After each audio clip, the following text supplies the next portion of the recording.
10, CLS go for main engine start.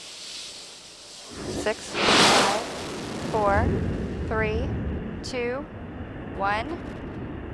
And booster ignition liftoff of Space Shuttle Discovery, taking the space station to full power for full science. This is Mission Control Houston. Discovery roll program.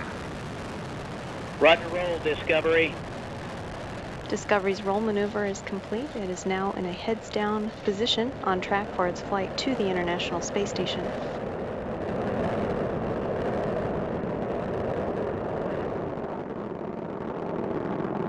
Discovery flying 365 miles per hour, 1.5 miles in altitude, 7 miles downrange from the Kennedy Space Center.